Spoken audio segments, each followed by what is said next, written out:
In this video, I'll prove that Muhammad is a fraud, a false prophet. The proof is very simple. Muhammad does something that no true prophet would ever do. To see this, let's start with something that Christians and Muslims agree on. Joseph Smith was a false prophet.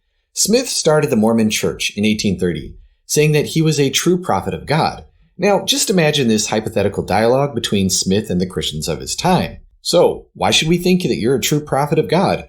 Because the Bible prophesies my coming by name. Where in the Bible is that exactly? In Genesis chapter 50, verse 33. Bro, there is no Genesis 50:33. Genesis 50 stops at verse 26. Well, that's because the original ending of Genesis was lost. But don't worry, God has sent these verses down again. They've been re-revealed. I think I see where this is going, but I'll play along anyways. Who were they re-revealed to? Well, me, of course. Isn't that wonderful? You should be laughing at this point because this is ridiculous. It's hopelessly circular. To believe in Joseph Smith, I need to believe in the prophecy of Genesis 50:33. But to believe in Genesis 50:33, I need to believe in Joseph Smith. But it's worse than a bad argument. It's proof of fraud. This claim requires us to think of God as a bumbling idiot, a forgetful moron. Supposedly, this is the sequence of events.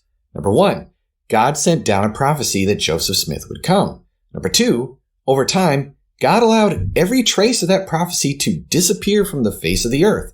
Everyone forgot, and everyone lost that bit of the Bible. This is very absent-minded of God. Number 3, God realizes that the prophecy is forgotten, so decides to send the prophecy again. Who should he send the prophecy with?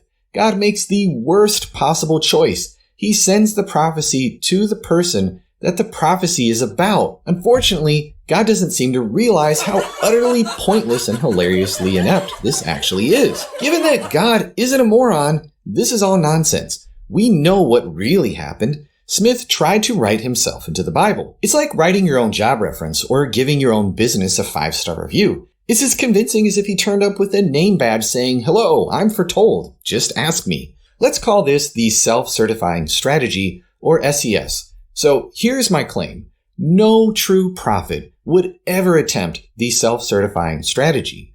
If you're the real deal, a prophet truly sent from God, then there are a few options. Perhaps God foretold your coming. God, we can safely assume, didn't do this for no reason. God would make sure that when you show up, people can check the prophecy. That way, it does what it's supposed to do. Verify your claim to be a true prophet. Or perhaps God didn't foretell your coming, in which case God would find other ways to authenticate you, miracles, or your own prophecies about the future. But even if God allowed a prophetic foretelling to be lost to future generations, which seems ridiculous enough, it would be positively idiotic for God to try to salvage the situation by having the prophet re-reveal their own foretelling.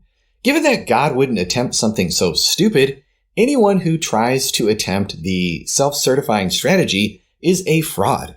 No prophet in the Bible attempts the SCS. So nice try, Joseph Smith, but you played yourself.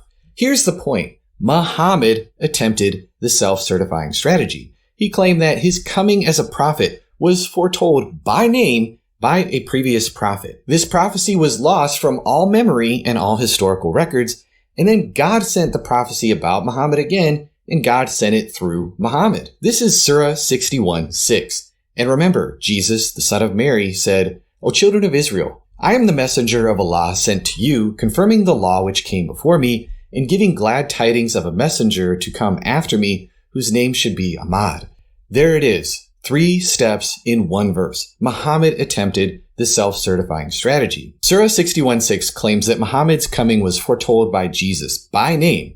Ahmad and Muhammad are essentially the same name in Arabic. This prophecy appears nowhere in any historical record we have about the words of Jesus. It's not written down, remembered, or referred to by anyone in the 6 centuries between Jesus and Muhammad. The people of Muhammad's day could not have gone to any independent historical source for these words. The only source we have for these words spoken by Jesus is the re-revealed words given to Muhammad.